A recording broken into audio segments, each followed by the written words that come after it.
Hello guys, welcome to my channel. My name is Richa Gupta और हम यहाँ पे सीख रहे हैं माइक्रोसॉफ्ट एक्सेल। तो गाइस, पिछले वीडियोस में हमने बात की थी वी लुकअप, एच लुकअप और लुकअप फार्मूला की इंडेक्स और मैच फार्मूला हम कैसे यूज कर सकते हैं, कैसे उनको डायनामिक बनाने के लिए हम उसको यूज करते हैं। आज के वीडियो में मैं बात करूंगी फजी लुकअप की। फजी लुकअप होता क्या है और इसको हम कैसे यूज करते हैं। तो चलिए स्टार्ट करते हैं। हम चलते हैं अपने डेटा की तरफ। तो देखिए, आपको ये मेरे एक्सेल शीट में एक आपको राइट हैंड साइड पे ऑप्शन दिख रहा होगा फजी लुकअप।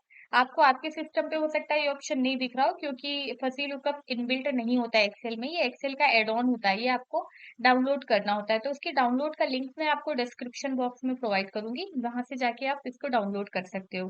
ठीक है, तो आपको डाउनलोड करना है, इंस्टॉल करना है, अपना एक्सेल रीओपन करना है अपने सिस्टम पे। ये ऑप्शन आपको दिखेगा। और एक बहुत इंपॉर्टेंट चीज, ये फजी लुकअप हो सकता है आपको मैक मैक अगर आपका ऑपरेटिंग सिस्टम है वहां पे आपको नहीं विजिबल हो, क्योंकि ये वहां पे सपोर्ट नहीं करता है, मैक इसको सपोर्ट नहीं करता है। ये एक्सेल की कुछ लिमिटेशन, एक्सेल क्या है, माइक्रोसॉफ्ट के जितने भी प्रोडक्ट्स हैं उनकी थोड़े ये लिमिटेशन है कि विंडोज में तो सारे सारे फीचर्स सही से उसमें दिखते हैं, सारे ऑपरेशन सही से परफॉर्म होते हैं, पर मैक में काफी चीजें सपोर्ट नहीं करती हैं। तो आप इसको ना एक बार विंडोज में ही ट्राई करना। ठीक है, तो ये आपको डाउनलोड कर लेना है, इंस्टॉल कर लेना है, अपने एक्सेल शीट को रीओपन करना है। यहाँ पे आपको फजी लुकअप का ऑप्शन दिखेगा। अब इसको यूज कैसे करते हैं, चलिए उसकी बात करते हैं। तो ये मेरा डेटा है, जो मैंने पिछले वीडियोस में जिस डेटा पे काम कर रही थी, ये वही डेटा है। तो देखिए, डेटा हम कभी प्रैक्टिकल लाइफ में वर्क करते, किसी कंपनी में काम करते हैं, तो हम इतने छोटे डेटा पे काम नहीं करते, हम बहुत बड़े डेटा पे काम करते हैं। थाउजेंड्स का या 10,000 का या मिलियंस एंट्रीज का डेटा होता है। तो ये तो मैं आपको प्रैक्टिस के लिए छोटा सा डेटा पे काम करके दिखा रही हूँ। तो वी लुकअप में क्या था कि हमें अगर एक किसी चीज की वैल्यू फेच करनी होती थी, तो हम उसमें कॉलम इंडेक्स नंबर के थ्रू फेच कर लेते थे। अब मुझे सिर्फ एक एंट्री विजिबल है, बाकी सारी फेच करनी है। तो कॉलम इंडेक्स नंबर से तो हम वी लुकअप में सिर्फ एक एंट्री कॉलम इंडेक्स नंबर के थ्रू फेच कर पाते थे। इसके लिए अब हम यहाँ पे यूज करेंगे फजी लुकअप का। ठीक है, तो चलिए मैं आपको, हाँ, और एक चीज और, जब फजी लुकअप आप यूज करते हैं तो आपकी जो भी दोनों टेबल, दोनों एंड डेटा है, ये टेबल के फॉर्मेट में होनी चाहिए। ये ऐसे रॉ एंट्रीज नहीं होके टेबल के फॉर्मेट में होनी चाहिए। तो इसको टेबल के फॉर्मेट में कैसे करते हैं वो मैंने आपको पुराने वीडियोस में बताया भी है। अगर आपने नहीं देखा तो मैं आपको फिर से बता देती हूँ। आपको आपका डेटा सेलेक्ट करना है, ये आपको ऑप्शन दिख रहा है फॉर्मेट एज टेबल। यहाँ पे क्लिक करके फॉर्मेट एज टेबल करना है। आपको टेबल का फॉर्मेट सेलेक्ट करना है कि जिस भी तरह से आपको चाहिए उस तरह का दिखेगा। ठीक है, तो ये आपको दोनों डेटा को आपको टेबल के फॉर्मेट में कन्वर्ट कर लेना है। तो ये आपके पास दो टेबल्स हैं। ठीक है, तो अब इसमें चलिए फजी लुकअप लगाते हैं। ये मैंने सेलेक्ट किया फजी लुकअप, यहाँ पे गया फजी लुकअप। अब यहाँ पे मुझे टेबल सेलेक्ट करनी है। टेबल सेलेक्ट करते टाइम आपको ये चीज ध्यान रखनी है, जो लेफ्ट टेबल है, राइट टेबल है। तो लेफ्ट टेबल में हमेशा छोटी वाली टेबल होगी, राइट टेबल में बड़ी वाली टेबल होगी।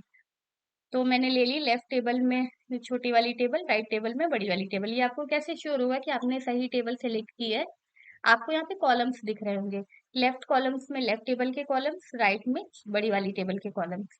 ठीक है, फिर इसके बाद मुझे यहाँ पे सेलेक्ट करना है कि किस कॉलम के किसके बेसिस पे आप ना ज्वाइन परफॉर्म करना चाहते हो। मतलब जैसे इसमें नेम और मर्चेंडाइज नेम है, इनके बेसिस पे आपको ज्वाइन कराना है डेटा को। तो मैंने नेम किया, मर्चेंडाइज नेम किया राइट कॉलम में, और ये बीच में एक छोटा सा आइकन दिख रहा होगा, तो इसमें आपको क्लिक करना है। ये क्लिक किया तो आपको यहाँ पे दिखने लगा लेफ्ट में राइट नेम, राइट कॉलम में मर्चेंडाइज नेम। ठीक है, तो ये हमने सेलेक्ट कर लिया। अब इसके बाद आपको देखना है, ये एक चीज है सिमिलैरिटी थ्रेशोल्ड। सिमिलैरिटी थ्रेशोल्ड, इसका क्या मतलब होता है कि देखिए, जैसे डेटा में होता है कि कई बार हमारी बहुत माइनर माइनर सी मिस्टेक होती है, हमें पता नहीं होती है। जैसे कि बहुत बड़ा डेटा है, उसमें हम एक एक एंट्री को चेक नहीं कर सकते हैं कि कहाँ पे स्पेलिंग मिस्टेक है, कहाँ पे क्या है। अब जैसे इसमें ही एग्जांपल के लिए देख लो, मैंने डेटा मर्ज में यहाँ पे कुछ और स्पेलिंग, यहाँ पे एच नहीं दिया है, ये दोनों स्पेलिंग्स अलग अलग हैं। तो एक्सेल में क्या होता है कि वैसे ये इन दोनों चीजों को अलग अलग समझता है। ठीक है, अब मैंने यहाँ पे सिमिलरिटी थ्रेशोल्ड सेट कर दिया है 0.89। इसको अगर हम 1 सेट कर देते हैं अगर, तो 1 का मतलब है, 1 आप तभी सेट करें जब आपको पक्का पता हो कि हाँ, आपके दोनों डेटा में एंट्री सेम है, एक भी मिस्टेक्स कहीं नहीं है। तो इसका मतलब एग्जैक्ट सेम है, तो आप 1 सेट करें। वैसे 0.85 से 9 के बीच सेट करते हैं, तो उसमें अगर हल्का फुल्का एरर होता है, माइनर सा मिस्टेक होता है, माइनर सी कुछ मिसमैच होता है, तो वो उसको कंसीडर कर लेता है। ठीक है, तो यहाँ पे मैंने सिमिलरिटी थ्रेशोल्ड सेट किया है 0.89। आप अपने अकॉर्डिंग कर सकते हो जितनी भी आपकी रिक्वायरमेंट हो। ठीक है, ये मैंने सिमिलैरिटी थ्रेशोल्ड सेट किया, देन क्लिक ऑन गो। ये मैंने गो पर क्लिक किया। अब देखिए, हाँ, ये चीज थोड़ा सा आप ध्यान रखेंगे, जिस पे आपके जिस सेल पे भी आपका माउस है, जिस सेल पे भी क्लिक है, वहां पर ये आपका लुकअप फॉर्म होगा, वहां पे ही आपकी एंट्रीज दिखेंगी। मेरा माउस का क्लिक यहाँ पे था, वो यहाँ ऊपर होना चाहिए, वो यहाँ पे था, इसलिए यहाँ पे एंट्रीज दिख रही हैं। तो अब ये आप देखिए, ये दोनों डेटा में, ये जो डेटा नेम और ये क्या मर्चेंडाइज नेम, ये यहाँ पे क्या था? हाँ जी, ये देखिए लेफ्ट टेबल में क्या था? डेटा मर्ज, मर्ज की स्पेलिंग दोनों में अलग है। नेम में MERC थी, इसमें MERCH, लेकिन उसने आपको बाकी सारी एंट्रीज रिटर्न की हैं। ठीक है, तो यही एक बेनिफिट होता है इसका फजी लुकअप का, कि इसमें आप सिमिलरिटी थ्रेशोल्ड सेट कर सकते हो। ठीक है, तो जब कभी भी आपके पास बड़ा डेटा हो, आपको लग रहा हो कि इसमें थोड़ा सा हो सकता है इधर उधर हो, या कुछ थोड़ा सा मिसमैच, स्पेलिंग बहुत माइनर सी मिसमैच हो, तो उनको हमें नहीं कंसीडर, उनको हमें ले लेना है कि हाँ ठीक है, उनको हमें एग्जैक्ट कंसीडर करना है, तो उस जगह आप फजी लुकअप यूज कर सकते हो। ठीक है, तो आज के वीडियो में बस इतना ही, मिलते हैं नेक्स्ट लेक्चर में। तब तक के लिए थैंक यू फॉर वॉचिंग।